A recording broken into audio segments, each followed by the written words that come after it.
Hello there everyone, it's Robert from Arachnid Chronicles here, and today I will tell you how I decided to get my first tarantula.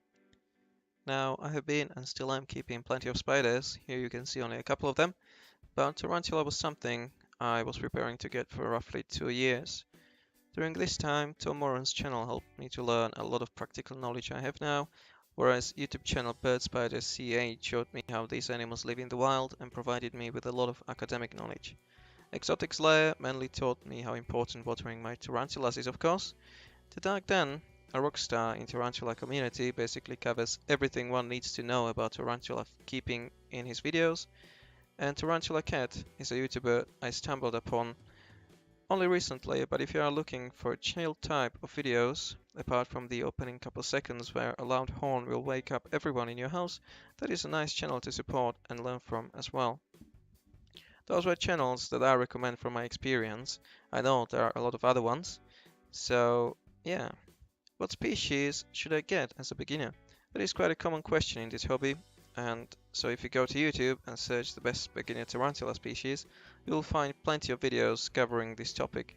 I've watched most of them, and when I was prepared to see if I can buy some of those tarantulas listed there, I went to the Spiderworld EU website.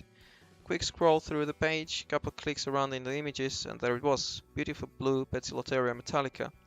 Now I knew this was not a beginner species in the slightest, but it was a species I always really admired. Not only that, but I know that they are critically endangered in the wild, and part of my future vision is to breed this tarantula and other endangered tarantulas, and other animals as well, and hopefully support the colonies back in their natural habitats. If you are interested to know more about this, check out my Patreon page, it is going to be listed in the description. The day came about with which my tarantula arrived, a simple small box, nothing extraordinary. If you are interested in my detailed unboxing post, you can check out my blog page at Wordpress, also linked in the description. If you are from Europe, I highly recommend you Spiderworld EU shop. And there it is, my little P Metallica sling. I was expecting it to be around 3.5 centimeters in the leg span. It was around 4 though. It wasn't a big problem, the enclosure was big enough for at least one mold still. Here on the left you can see it after eating 2 roaches, whereas on the right it was very full, and many people suggested that it had a pre-mold butt. Sure enough, for quite a while after this, my tarantula did not want to eat. However, as probably every tarantula keeper has experienced before, my tarantula started putting all its trash into its water dish. This makes me wonder though, if they do it in nature or not. Who knows? However, since it wasn't eating anymore, there was one box for pre-mold signs ticked.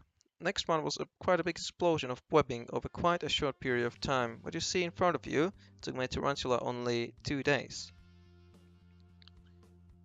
Unfortunately, this beautiful creation did not last forever. Last time around, after roughly 3 weeks of my tea not eating, I decided to give it one more try and provide it with a nice fresh roach.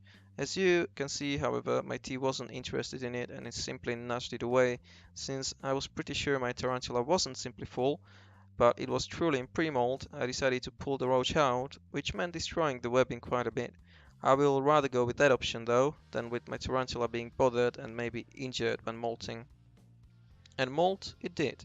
2 days ago I looked behind the cork bark and I instantly noticed more webbing there. That was a hammock that tarantula created to lie down on it and then molt. I was very relieved that the molting went without a problem, because there could be a lot of things that could happen to hinder a successful molting process. I waited for half a day to let my tarantula harden a bit, and I would have waited more, but I had to go away soon and I wouldn't have been around for the next couple of days, so I decided to fish the molt out. I don't know when you are first able to see whether your tarantula is a male or a female. I tried to sex it anyway. However, since it was so small, I wasn't able to open the mold without damaging it, so our tea is still going to be just a tea. We will need to wait a bit longer to know what sex it is to give it a proper name. Since I was very confident that my tarantula was in its pre-mold, I decided to build it a nice enclosure it can go to, so it can properly stretch its legs. This terrarium took me so much longer to make than I anticipated, but I think it was worth it. I just posted a detailed post of how I made this terrarium on my blog, so feel free to check that out. Tarantula rehouse should be the next big thing that awaits us then. Now, I wanted to be all cool as other YouTubers are and give you some feeding clips, but my spiders were just shy today, though I admit I was giving them quite big roaches.